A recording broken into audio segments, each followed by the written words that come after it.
Hello. Welcome Okay, back to I another hear you. week. Yeah. Hi. So Who's we are that? here for a very special episode. But firstly, I am Mouse, And I'm Azzy.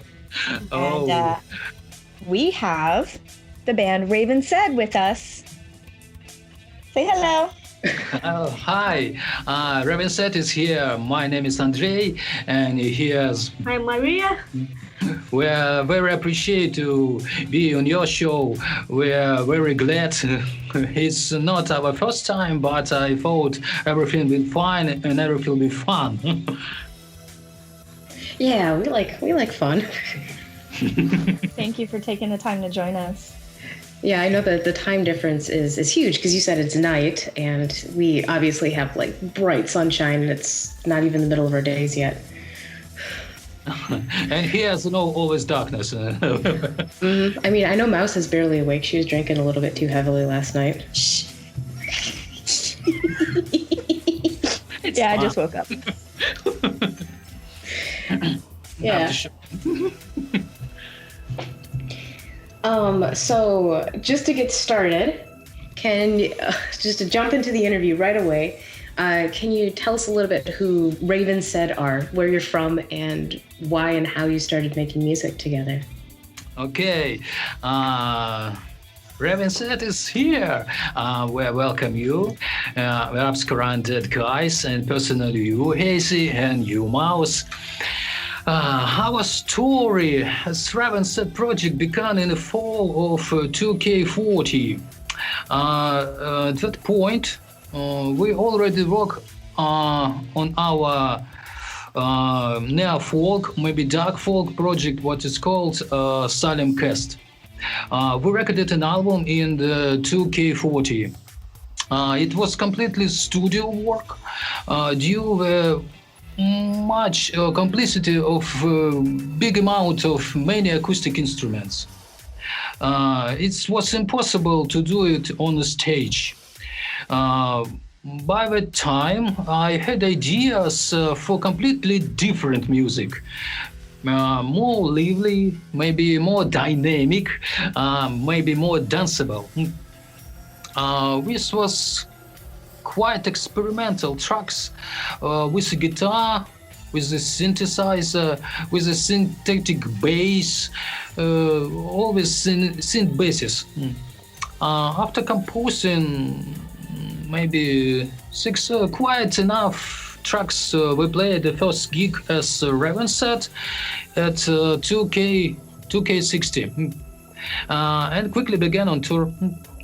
I thought it's chemistry work. After first recording, we thought it's a dark, rhythmic vibe. And it was determination. It will be goth rock band, the last one, the best one. Well, new folk to goth rock, though, that seems kind of like a big jump. Usually bands I know go the opposite direction. Oh, maybe. That's really cool. Like, is that how you two met, just through music, or did that just happen to come about from your experience as musicians? Oh, how we began the musicians? Oh, what? That might have been a really convoluted question. I'm sorry. How did you meet? Yeah, what Mouse said. Okay. Was it because of music? Yes, I think the Goth we came from. What about me? I came from dark wave, maybe now symphonic music. Completely underground, as you know, a band like Angizia, Elend. No, it's Germany band. Goth Serban. Much known project as Sopa, Eternus, and Ansible Shadows. What? Maybe you know Diary of Dreams. Yes. Yes. Umbra et Imago. Mm-hmm. one. Also, it was influence of neo folk or maybe dark folk. Such band like Current 63, 93, 93? I'm sorry, 93, I'm sorry. Yeah, Death in June. Mm-hmm.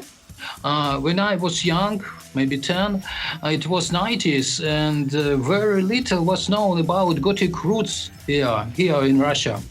It was top secret information at all. Domestic music labels didn't publish the genre at all. Only classic rock, only metal genres, only punk rock maybe.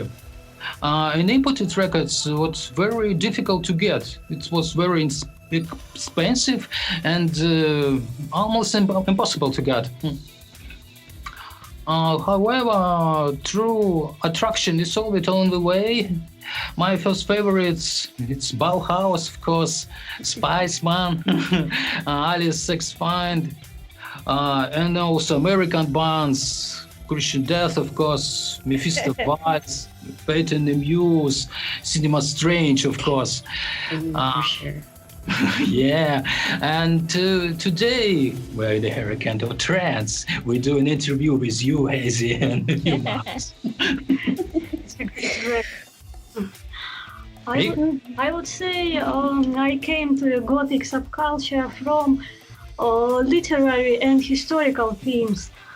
I'm professional linguist, and medieval literature and the Gothic novels is my professional specialization. And if you're talking about the music, I always like the works with melancholic, mystical, and even dark atmosphere.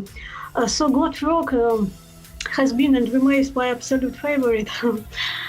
Also, I like many different genres which can be packed as goth music. And I really like dancing. So old school goth music just perfect for me. I thought you too. Did you say you're a professional linguist? Yeah. I have a master's degree in linguistics. You understand. Oh, that's awesome. It's hard way.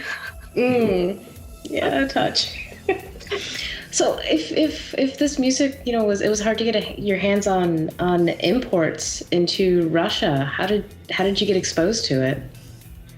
I thought it was in internet. We use many sites like mp3.com. It's very interesting site. First, what we get that music, and it's very taking us. We love such kind of music. It was more interesting maybe when dark folk, maybe classic genres. This is the way. Yeah, that's true. I guess the internet was around in the early 90s. That makes sense. Mouse, you want to jump in here on this? Yeah, sure. Do you have any formal music training? Like, what instruments can both of you play? And does that have an effect on how you write your music? Oh, it's an interesting question. For a couple of years, I studied guitar lessons. I am a guitarist by education. I am pretty familiar with the chords, reeds, musical forms, intervals, maybe harmonic functions, blah, blah, blah, these things. I play in the bands and work hard in the studio.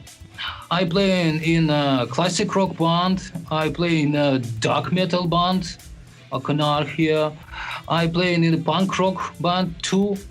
This work gives very high experience for me. What about formal musical training? Does it help? I thought yes, of course.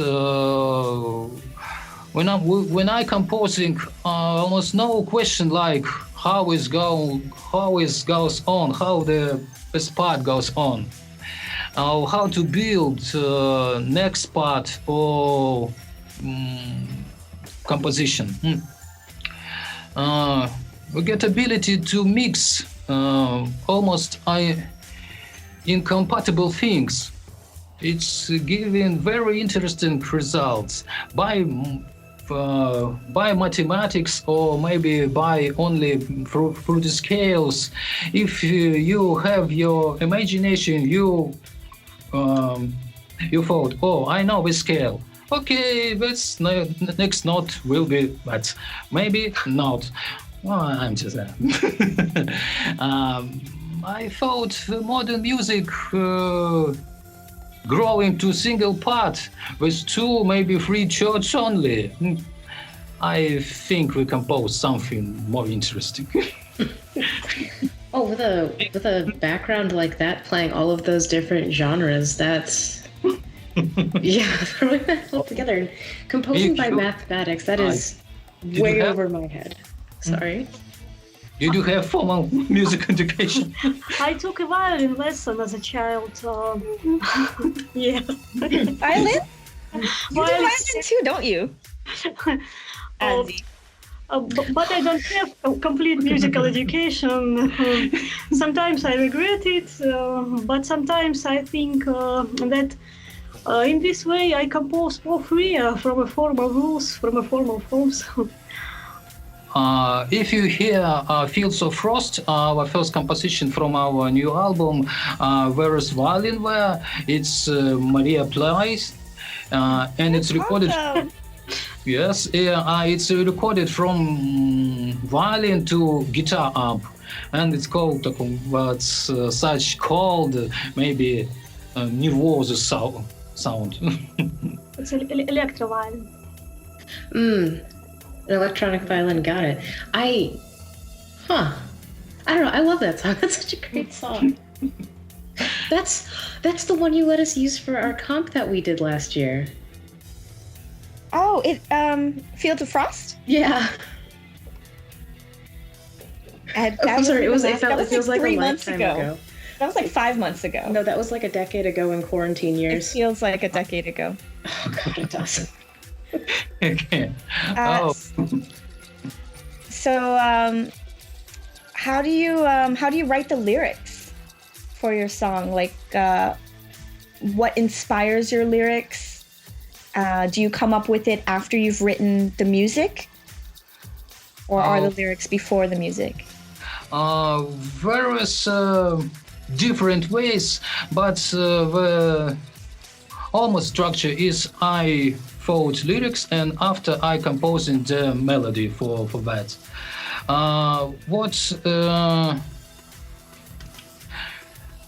When I came to lyrics, it's a lot of things, maybe books, maybe interesting films, maybe just walking or thinking in the silence. I love to do that.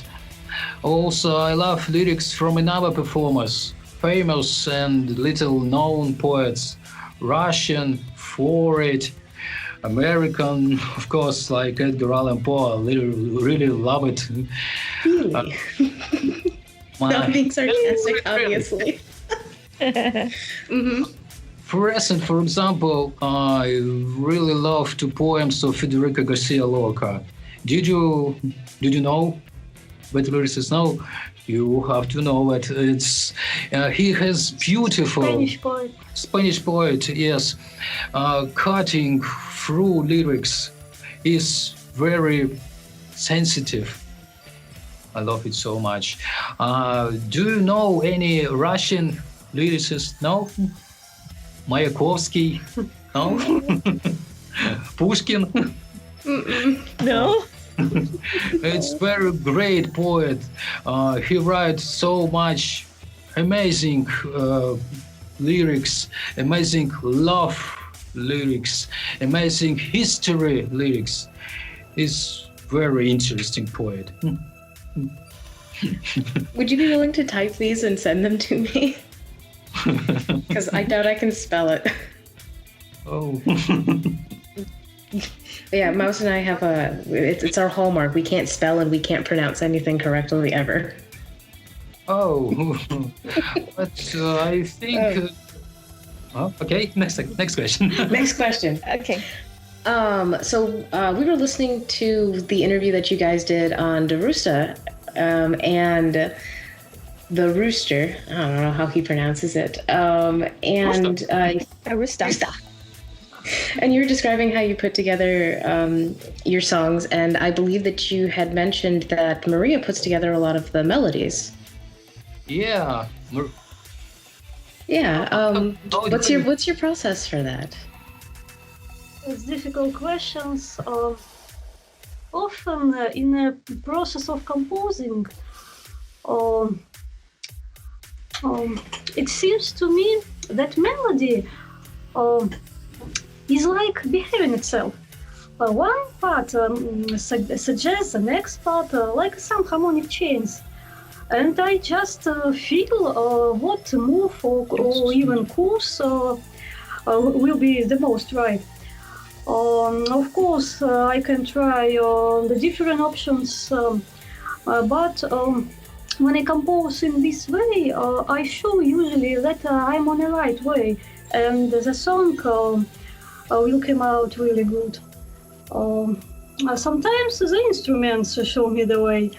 For example, I think, well, some church organ or some vintage electric piano would be great here.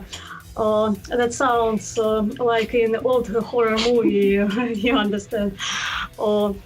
This process is not only creates the atmosphere, but also influences the melody. I saw the bass was standing behind you. Yeah. 4-string machine. Yeah, and it's short because I got really small hands. I don't have any formal music training. I play very punk because I'm just gonna pick this up and start just messing around. I don't know anything about chords or harmonics or melodies. I'm just like, this sounds good. Let's play it. Right. That's right. It's simply, but it's very exciting and It's natural ways. It's right. it's a good way. Yeah, no, our guitarist actually has like all of the formal music training because she plays cello. So she's the one who figures out our melodies. Yeah. But that's really interesting though, that like your process starts with lyrics, because I've been told that is a more, like, by a lot of people, that they find that a more difficult approach to writing their music, is starting with lyrics and then building the progression and the melodic structure around that. Do you have any comment on that, or is that because like that's just what I've heard? Because we do it the same way. Like with my bandmates, we write lyrics first and then the melodies, and for us it just makes more sense. But because I thought the music, it's form of our lyrics, of our mind. It's much more easy to make music after you can subscribe it with words. I mean, I agree with that, because then you know what the feeling you want is, right? And you can move from there. But sometimes I get a good melody and I'm trying to push in lyrics and that, and one again. I thought it's not good. It's very. No, it's not interesting. But I'm trying to do that. Oh, I feel that so much. Like I understand that. So I can give the next question. Okay. So you've played festivals and gigs in Europe. How does this compare to playing in Russia? And we saw that you mentioned how friendly people were at Lumos. How does that compare to the Russian scene? Okay, it's not easy question, but I try to answer.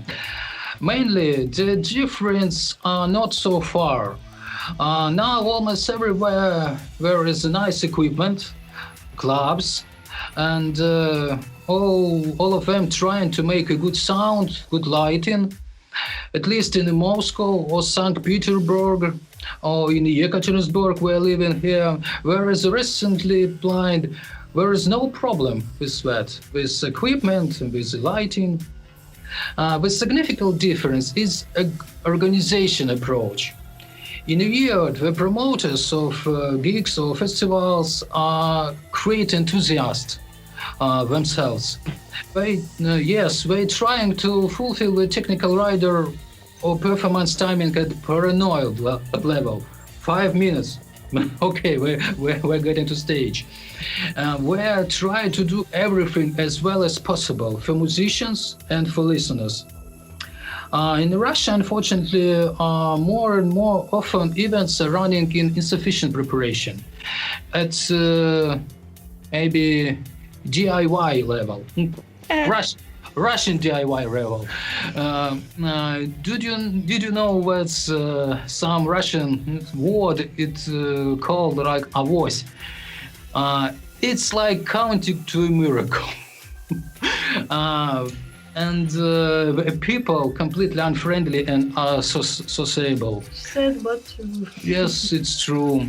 In fact, in Russia, there are no real Gothic parties, no Goth people. People do not see communication, self-isolation. Oh. Maybe due to geographical factors. As you know, Russia is very large country, but it's general everything very, very sketchy. Aren't there major cities where people go for the goth scene? Are there any big cities close by? Yes, it's in Moscow and St. Petersburg too. Okay. Stage very close and people are completely unfriendly in that cities too. That's a shame. I mean, we have cities here in the U.S. that are like that as well, where there are a lot of goths, but people are very unfriendly. But then we have Tampa, and Tampa's great. Tampa is great. Tampa's great, I hope. Mm-hmm. Yeah. So we were talking about music a little bit before, and so you'd mentioned like how many other projects you've worked with, how many like different sounds you've played, and I now know that I feel like this definitely comes through in Raven Said, where like when we listen to the guitars, we hear like influences from prog rock and early 80s metal, and what I swear is like some psychedelia. And I'm just wondering who, like specifically, are like your non-goth influences for Raven Said. Oh, that's right. First, the guitar tone, perhaps maybe it's a heart of our sound. The guitar, it's very sensual, very unstable, and very lively instrument. And what you have listened for, it's old school goth rock sound. I don't really like use much reverb on what is used on a modern stage on the guitar. When guitar already sounds like synthesizer pad. Woo! Yeah. It's much better to shape an old school method to shape the space with effects such analog delay or maybe stereo flanger, like Berry do. It sounds like a cello or maybe violin from the old film, like a psycho. Oh. Yeah. Yes, I think you know what I mean. Of course, I use chorus. I use chorus pedal, a lot of chorus. I have 3 pedals of this effect and always sound different. That's true, and I think what not only I hear that.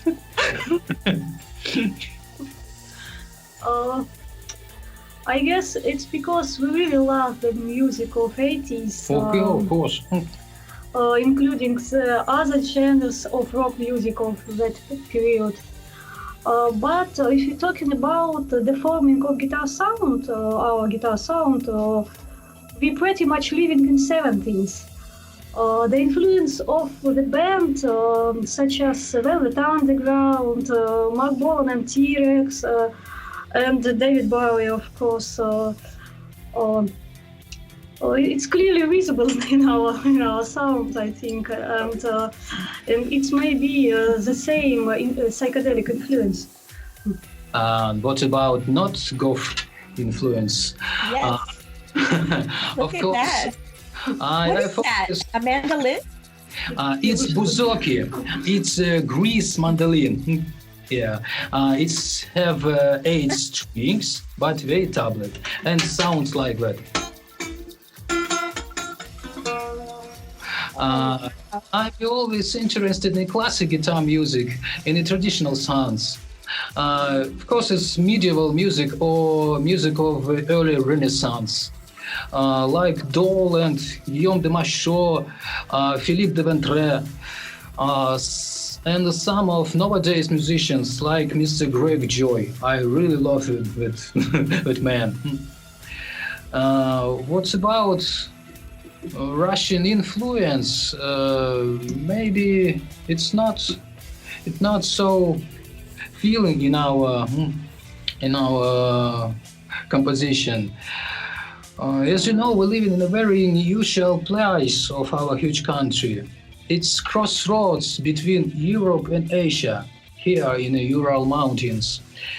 But we tend to European spirituality, maybe philosophical, humanistic sense. It's tend to European musical forms, of course, but with maybe Eastern influence too. All this multiplicity totally affects for what we create and the aspects we create. It's bizarre. I think it's maybe only Eastern European accent of the pronunciation. Hey, товарищ. But we are often told that we are purist on the style and sounds too traditional for the new time and new tendencies in the modern goth rock. Yes, many people say us we apologize for style and the sound too traditional for new time. Maybe. I completely disagree with anyone who says that because it has a very core classic goth sound. Your music does, but it has something more and interesting that you're not hearing in like the same type of music that's being produced right now. So it doesn't have you still have like those classic vibes, but there's something else about it. There's another level about it that I'm coming to understand what it is. It's everything you put into it that just makes your music really unique and stand out from like a lot of the other things that we're hearing right now, which I feel are starting to fall into like rigid patterns and it's boring. But your music is anything but boring. Oh, not I think. Right, it's not boring. Your music is like you have yes, that's what I'm saying. levels, many different things going on. You could hear there's many different influences, and that all makes sense when you mentioned the neoclassical background and all these other world instruments, and you're on the border of Asia and Russia. Like you have all of this into your music, but that's totally different than a lot of the new music we're getting is boring. So we're saying that your music is understand, yeah. opposite of that. Sorry, I speak very quickly when I get excited, so I need Mouse to translate for me.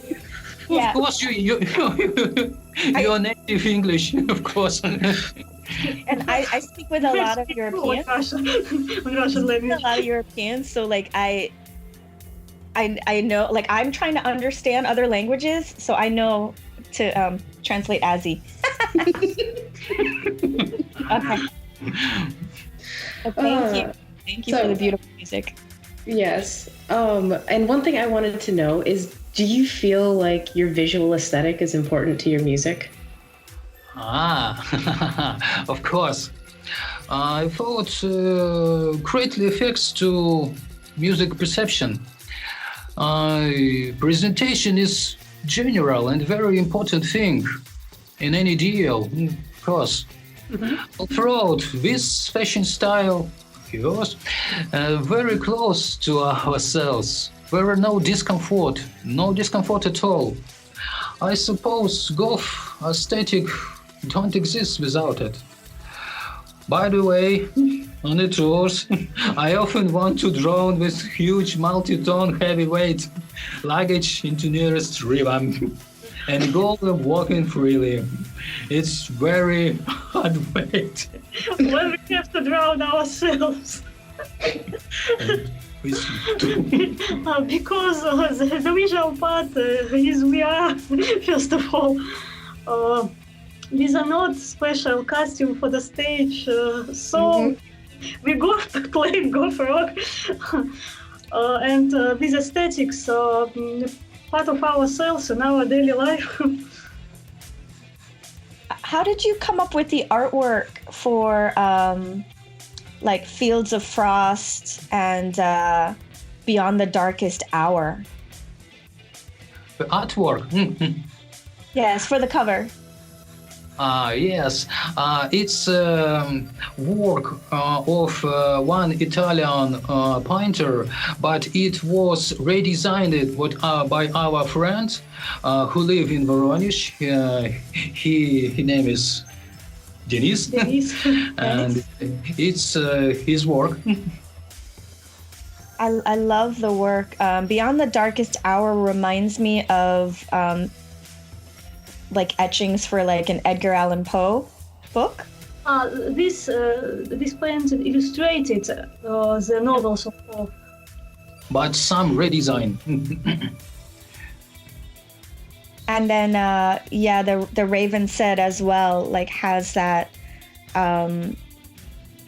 it's really artistic and really cool. I like how it goes along with your ideas of like the old Gothic literature. So I don't even remember what's the period where they had, it was like Art Nouveau, but like a little bit before that. You're talking Art Deco? Like Arte? Oh. That might be okay. So I was I just know gonna Egyptian point out- Revival and I know Art Deco and Art Nouveau. Yeah, it might be around Art Deco. It might be around Art Deco, but like right in between there, and they had like the flapper girls. That kind of artwork is on the Fields of Frost cover. On the Fields of Frost, where is the snake? Yeah, snakes going around it, and with the face. Denis work too. Yeah. Yes, He did that too? Yes, it's his work too. It was designed by him, and he make this picture. This song totally about poison, about the death after the poison. It says. Oh. Cup of tea. Oh yeah, about women.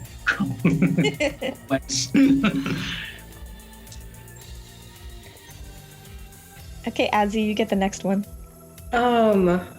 I can. I mean, I can also continue on this topic to just say that I really love your guys' logo with like the bat and the little diamond with the ankh in it. I mean, I have a pin that a friend of mine gave me for my birthday because they're so sweet. It was a dagger from Maria Jewelry, and we thought, whoa, it will be fine to get into our logo. Oh. Yes, first time the logo was very, very simple, but with dagger. And after our friend Denis redesigned it too, to make it older, make it maybe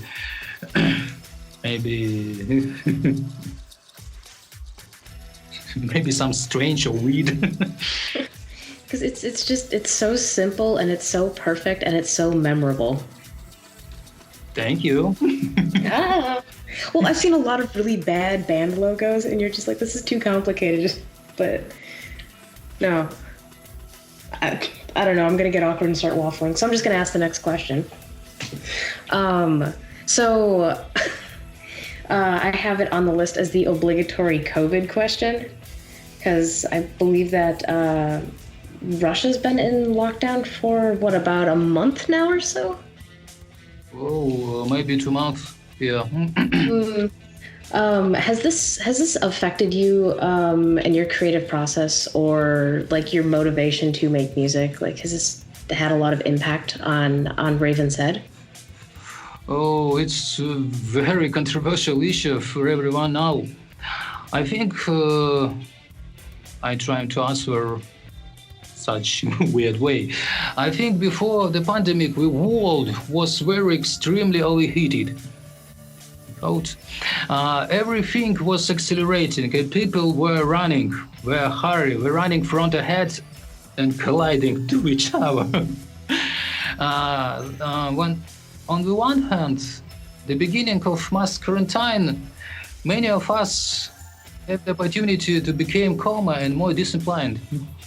Of course, this cancellation of shows, tours, events, and very, very sad. But most guys, when I work, whilst I work, and we too approach this understanding.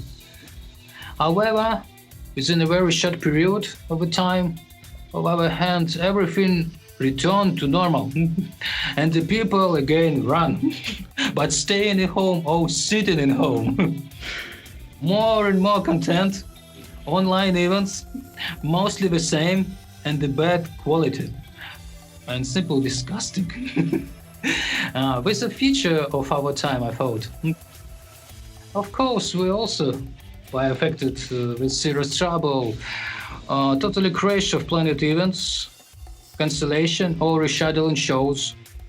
To autumn, I think, maybe not. But situation not seriously affect our project at all, our creativity, our productivity. We continue to produce new music material. We're gonna to record new EP. We design new merchandise. Our guys could visit our Bandcamp page. Here, new design T-shirts, new design pins wear.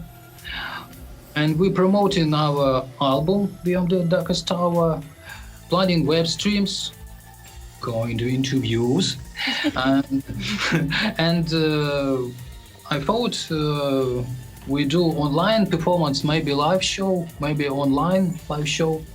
So, Why not? Raven said, stay on that. Stay on that. I like that so much.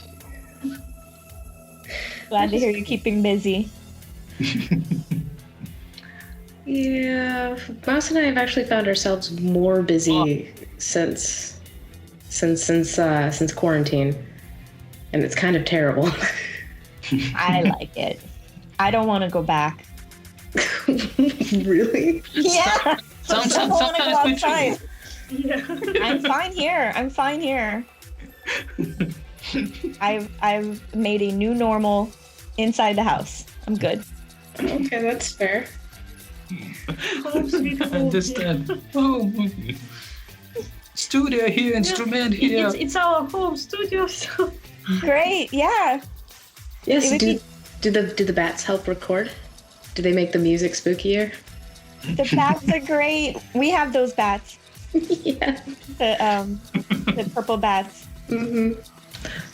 Oh, yeah. There's one sitting on the floor down over there. right away. They definitely add something. Don't know quite what, but they add something for sure.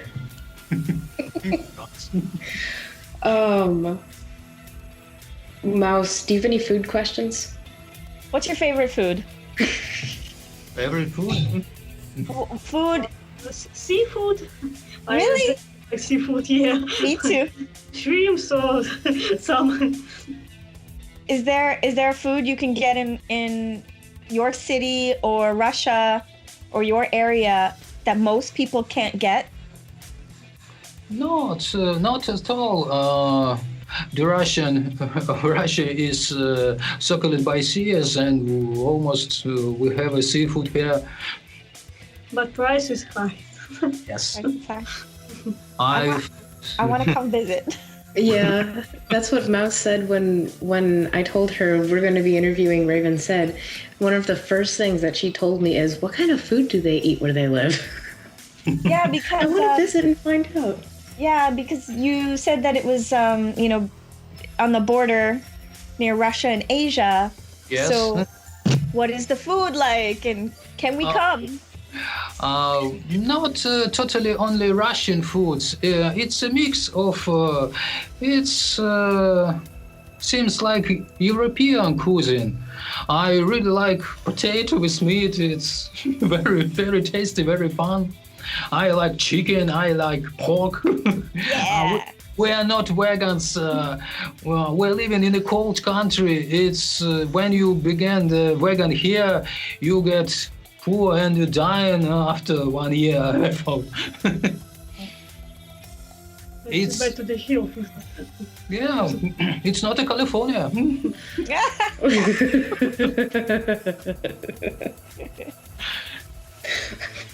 That's a fair point. Okay. So the last official question that we had was about, have you guys ever heard of American parties? Okay, of course. We are not living in aquarium.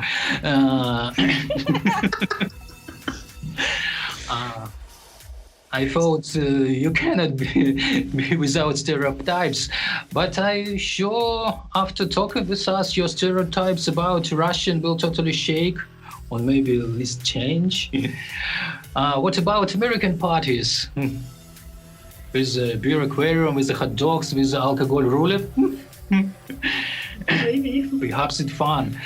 But now, in my opinion, interest for that some faded in Russia, probably because of a politician situation between our countries. Mm-hmm. But I sure what TGI Friday everything remains as it was. It's necessary after quarantine days. We will visit it and we tell it about Okay. that. And also in Russia, also love to celebrate Halloween, of course. Yeah. Yes. That's I great. think the Russian people generally like to celebrate something or Celebrate. anything. People here really like foreign theme-based holidays such as Halloween, St. Valentine's Day, St. Patrick's Day. Bastille Day. Yeah, we do too. Oh, I think it's because we don't have similar native Russian holidays. People really like something like that, special carnival costumes, traditions, and other. And there's a lot of drink, of course. Yes, this is a bad stereotype about Russia, Russian vodka. Yeah. I think the end of quarantine here, people will celebrate too very extensively, maybe. The beginning of quarantine, the end of The quarantine, middle of quarantine. and something between. that's funny because that's like how it is in the U.S. We don't have a lot of our own traditions, so we just grab as many as we can from other cultures. So that's Yeah, you should see a St. Patrick's Day in America. It's nuts, and nobody's Irish. I mean, there's some people who are Irish, but we all celebrate and get drunk, and then there's And Cinco get de drunk. Mayo where we celebrate and drink get green drunk. beer. Some of American have an Irish roots, but here in the Russian, I thought what is not, but almost celebrate. People just wear green Yeah. and then drink a beer and other. Lot. Yeah, It's Russian St. Patrick's Day. maybe we just like to party. I We think just that's like what it is. holidays. You just like an excuse to get drunk? Yes. Oh. Yes. Maybe. What? What you got this? Good. I'm still on coffee. After show. After show. What are you drinking? It's red wine. It's red wine. It's a tiny red wine. Tiny red wine. A big bottle standing up there. Okay. That's One bottle, two bottle, three. You promise me? Oh, that's The beginning of current time. Must to be celebrated. Huh? well, that's fun. We've actually run out of questions. We can make more up, but I don't know. Mouse and I are really awkward. That's why we have the questions. Yeah. That and it gives us structure. Like I said, this is a new experience for us, and I'm glad you guys were so fun to talk to, and it made it less scary for us too. Oh, Thanks for interesting question. It was really good. it was very interesting question. We think it's very interesting a possibility to talk with us to so interesting people in front of you. It's It's just nice talking about life, I think. Thank you. it's very appreciated for us. Thank you. Yeah, so your latest release was Beyond the Darkest Hours. Beyond the Darkest Hour, singular. Huh. If people want to find your music or buy your merch, where should they go? Our Bandcamp page. Oh, also we. And when you put up your shirts, it's going to be also on that Bandcamp page? Yes. Okay. Yeah, you're going to be seeing an order from Mouse, I bet. Yes. I think it's the best way. It's a very exciting site. It's very simple and works as this is. Well, Yeah. Well, thank you for joining us, and to everyone who watched the interview with Raven Said, thank you for joining us as well. We hope you had a good time, and go check out their music. It's fantastic. time. Thank you a lot. Thank you. Stay warm. Bye-bye. Bye bye.